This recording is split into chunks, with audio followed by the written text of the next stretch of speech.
CPM വിട്ട് കോൺഗ്രസിൽ ചേരാനുണ്ടായ സാഹചര്യങ്ങളെക്കുറിച്ച് മുൻ MLA ആയിഷ പോറ്റി നടത്തുന്ന തുറന്നു പറച്ചിലുകൾ രാഷ്ട്രീയ കേരളത്തിൽ വലിയ ചർച്ചകൾക്കാണ് വഴി തുറന്നിരിക്കുന്നത്. വർഷങ്ങളോളം താൻ വിശ്വസിച്ച പ്രസ്ഥാനത്തിൽ നിന്ന് ക്ഷമ കെട്ടാണ് പുറത്തു വന്നതെന്ന് ആയിഷ പോറ്റി വ്യക്തമാക്കുമ്പോൾ അതിന് കാരണമറിയാൻ കേരള ജനത കാതോർക്കുകയാണ്. ഒരു ജനപ്രതിനിധി എന്ന നിലയിൽ ജനങ്ങളെ സഹായിക്കാൻ പോലും പാർട്ടി അനുമതിക്കായി കാത്തു നിൽക്കേണ്ടി വരുന്ന ശ്വാസം മുട്ടിക്കുന്ന അവസ്ഥയെക്കുറിച്ചാണ് അവർ പ്രധാനമായും സംസാരിക്കുന്നത്. ചെറിയ കാര്യങ്ങൾക്ക് പോലും പാർട്ടിയോട് ആലോചിക്കണമെന്ന് പറയുന്നത് ഒരു MLAയുടെ പ്രവർത്തന സ്വാതന്ത്ര്യത്തെ ഹനിക്കുന്നതാണെന്നും അടിമയെ പോലെ ഇരിക്കാൻ തനിക്ക് കഴിയില്ല എന്നും അവർ തുറന്നടിക്കുന്നുണ്ട്. താൻ ജനങ്ങൾക്കിടയിൽ പ്രവർത്തിക്കുമ്പോൾ അവർക്ക് തന്നോടുള്ള ഇഷ്ടം കണ്ട് പാർട്ടിയിലെ ചിലർക്കുണ്ടായ ഈഗോയാണ് തന്നെ പൊതുമണ്ഡലത്തിൽ നിന്ന് മാറ്റി നിർത്താൻ കാരണമായതെന്നും അവർ ആരോപിക്കുന്നു. അതുപോലെ അധികാരമോഹം കൊണ്ടാണ് പാർട്ടി മാറിയതെന്ന വിമർശനങ്ങളെ അവർ ശക്തമായി പ്രതിരോധിക്കുന്നുണ്ട്. അധികാരമാണ് ലക്ഷ്യമെങ്കിൽ ഇപ്പോൾ കേന്ദ്രം ഭരിക്കുന്ന പാർട്ടിയോടൊപ്പമോ അല്ലെങ്കിൽ ഭരണത്തിലുള്ള മറ്റ് സംവിധാനങ്ങളോടൊപ്പമോ പോകാമായിരുന്നു അവർക്ക്. എന്നാൽ 10 കൊല്ലമായി അധികാരമില്ലാത്ത കോൺഗ്രസിലേക്ക് താൻ പോയത് സ്വതന്ത്രമായി പ്രവർത്തിക്കാനുള്ള പ്ലാറ്റ്ഫോം അവിടെ ഉണ്ടെന്ന് ഉറപ്പുള്ളതുകൊണ്ടാണ്. തനിക്കെതിരെ നടക്കുന്ന സൈബർ ആക്രമണങ്ങളെയും രാഷ്ട്രീയ മര്യാദയില്ലാത്ത പ്രചാരണങ്ങളെയും ആയിഷ പോറ്റി രൂക്ഷമായി വിമർശിക്കുന്നുണ്ട്. താൻ പാർട്ടി വിട്ടതിനു ശേഷം തന്റെ സ്വഭാവത്തെ പോലും മോശമായി ചിത്രീകരിക്കുന്ന തരത്തിലുള്ള മ്ലേച്ഛമായ ഭാഷയാണ് സോഷ്യൽ മീഡിയയിൽ ഉപയോഗിക്കുന്നത്. CPIM-ൽ നിന്നും BJP-യിലേക്ക് പോയ പല നേതാക്കൾക്കെതിരെയും മിണ്ടാത്ത പാർട്ടി നേതൃത്വം താൻ കോൺഗ്രസിലേക്ക് പോയപ്പോൾ മാത്രം ഇത്രയധികം പ്രകോപിതരാകുന്നത് തന്റെ ജനകീയതയിലുള്ള ഭയം കൊണ്ടാണെന്നും അവർ വ്യക്തമാക്കുന്നു. പഴയ വേലിക്കെട്ടുകളും മാടമ്പിത്തരങ്ങളും പൊളിച്ചടക്കിയാണ് താൻ പുറത്തു വന്നതെന്നും അന്തസ്സോടെയും സ്വതന്ത്രമായും ജനങ്ങൾക്കിടയിൽ പ്രവർത്തിക്കുകയാണ് തന്റെ ലക്ഷ്യമെന്നും ആയിഷ പോറ്റി അടിവരയിടുന്നുണ്ട്. എന്തായാലും ആ പ്രതികരണ വീഡിയോ മുഴുവനായി കണ്ടു നോക്കാം. മന്ത്രിയുടെ ഓഫീസിൽ പോകുമ്പോൾ ഒരുപാട് പേര് അവിടെ ചെന്നിട്ട് ഒത്തിരി കാര്യങ്ങൾ നടക്കാതെ നേരെ വീട്ടിലേക്ക് വരും. ചിലപ്പോൾ എൻ്റെ വീട്ടിൽ വന്നാൽ അങ്ങോട്ട് പോകണം, എനിക്ക് അധികാരമില്ല, അങ്ങോട്ട് ചെന്ന് പറഞ്ഞാൽ മതി, സാധിച്ചു തരുമെന്ന് പറഞ്ഞു വിട്ട് എനിക്ക് നല്ല പണി കിട്ടിയിട്ടുണ്ട്. ഞാനും പറഞ്ഞിട്ടുണ്ട് അദ്ദേഹത്തെ വോട്ട് ചെയ്ത് ജയിപ്പിച്ചാൽ ഞങ്ങൾ എല്ലാം പറഞ്ഞ് സാധിച്ച് പറ്റാവുന്നൊക്കെ ചെയ്യാമെന്ന്. പക്ഷെ ഒരു റിസൾട്ടും ഉണ്ടാവുന്നില്ലായിരുന്നു എന്നുള്ള സങ്കടകരമായിട്ട് ഞാൻ പറയുക. വലിയ പ്രയാസമാണ്. എന്തെങ്കിലും ചെന്ന് കാണാൻ പറ്റുമോ, കണ്ട് പറഞ്ഞാൽ പറ്റുമോ? എല്ലാം പാർട്ടി വഴി പോകണമെന്ന് പറഞ്ഞാൽ നമുക്ക് എന്തെങ്കിലും ചെയ്യാൻ പറ്റുമോ?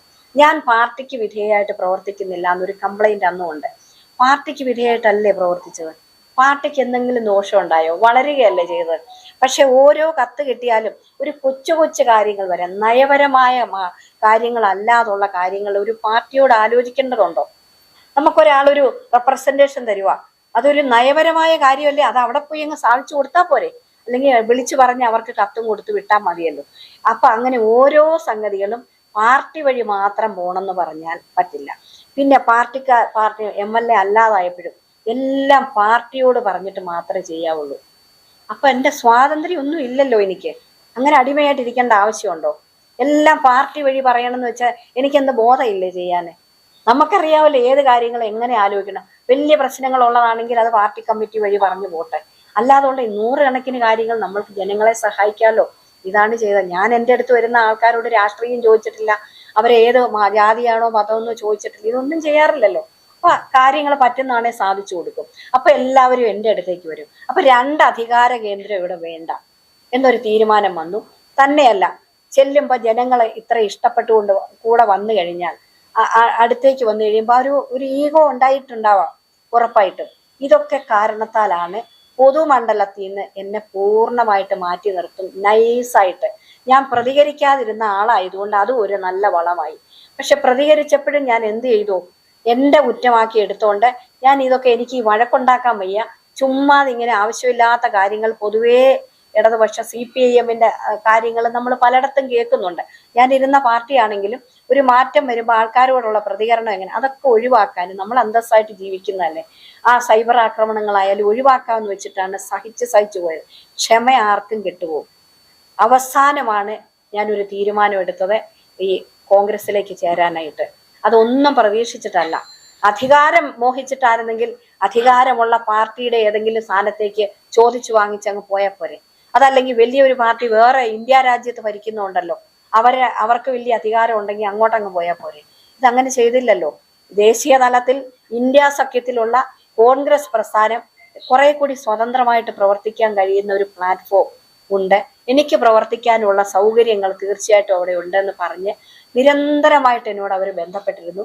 പല ആൾക്കാരും ബന്ധപ്പെട്ടെങ്കിലും എനിക്ക് ഏറ്റവും കംഫർട്ടബിൾ ആയിട്ട് തോന്നിയത് ഇതാണ്. അധികാരമുള്ള പാർട്ടി അല്ലത്. അധികാരമില്ലാത്ത ആ പാർട്ടിയിലേക്ക് 10 കൊല്ലമായിട്ട് അധികാരമില്ലാത്ത പാർട്ടിയിലേക്ക് ചേരാൻ തീരുമാനിച്ചത് അതുകൊണ്ട് തന്നെയാണ്.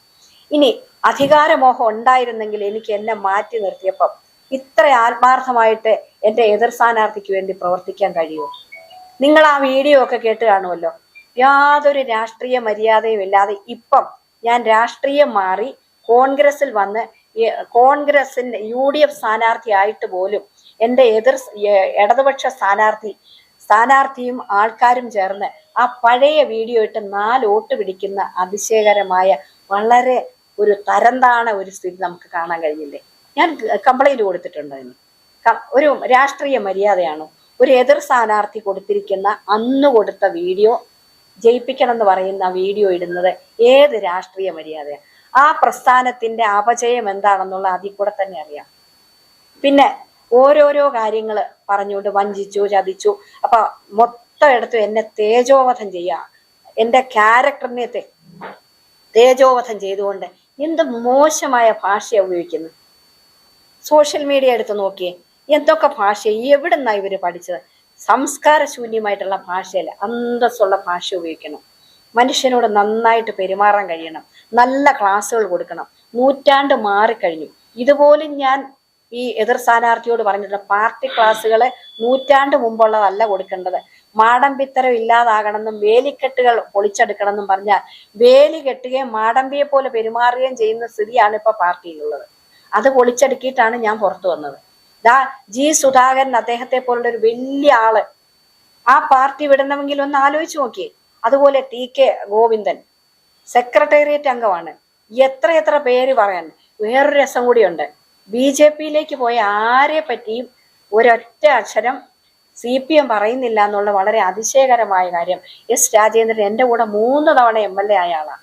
അദ്ദേഹം BJPയിലേക്ക് പോയിട്ട് ഒറ്റ പരാമർശവും ആ CPM കാണുന്നില്ല.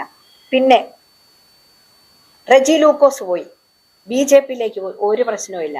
ഹസ്കർ പോയി. ഇങ്ങനെ എത്ര ആൾക്കാർ. സുജാ ചന്ദ്രബാബു CPMന്റെ ജില്ലാ കമ്മിറ്റി അംഗമായിരുന്നു, UDFയിലേക്ക് പോയി. എന്നെ മാത്രം ടാർഗറ്റ് ചെയ്യുക.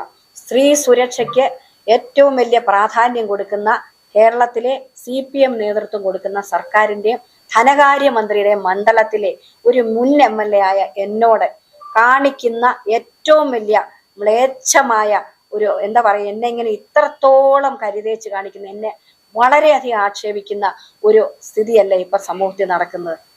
സകലമാന സോഷ്യൽ മീഡിയയിലും അഡ്രസ് ചെയ്യാതെ ഇങ്ങനെ വരാൻ പറ്റും? ഈ മന്ത്രിക്ക് അതിന് ഉത്തരവാദിത്തം ഇല്ലേ? മന്ത്രിയുടെ പൂർണ്ണമായ സപ്പോർട്ടോടുകൂടിയല്ലേ എന്നെ ഇത്രയും തേജോവധം ചെയ്യുന്നത്. അതുകൊണ്ട് വല്ല ഗുണവും ഉണ്ടാവുമോ? എന്നോട് എത്ര പേര് ഇപ്പൊ ചോദിച്ചെന്നറിയാം, എത്ര ഇങ്ങനെയുള്ളവരുടെ അടുത്ത് എങ്ങനെ ഇത്ര നാൾ ഇരുന്നു എന്ന് ചോദിക്കുന്നുണ്ട്. അത് അവരറിയുന്നുണ്ടോ എന്ന് എനിക്കറിയത്തില്ല.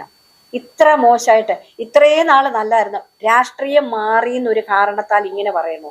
എത്ര പേര് BJPന്നും കോൺഗ്രസിന്നും അങ്ങോട്ട്, കോൺഗ്രസിൽ നിന്ന് ഒരു പട ആൾക്കാർ CPM വന്നപ്പോ അത് നല്ലത്. CPM ഒരാൾ, അത് ഐഷ പോറ്റി പോയതിനേ ഉള്ളൂ കൂടുതൽ പ്രശ്നം. അതെന്താ? പേടിയുണ്ട്. ഐഷ പോറ്റിക്ക് ജനകീയത ഉള്ളതുകൊണ്ടല്ലേ, ജനങ്ങൾ ഐഷ പോറ്റിയുടെ കൂടെ നിൽക്കുമെന്നുള്ളത് കൊണ്ടല്ലേ, ഒരു ഭയം ഉള്ളത് കൊണ്ടല്ലേ എന്നെ ഇങ്ങനെ ചോദിച്ചോളൂ. ഉറപ്പായിട്ടും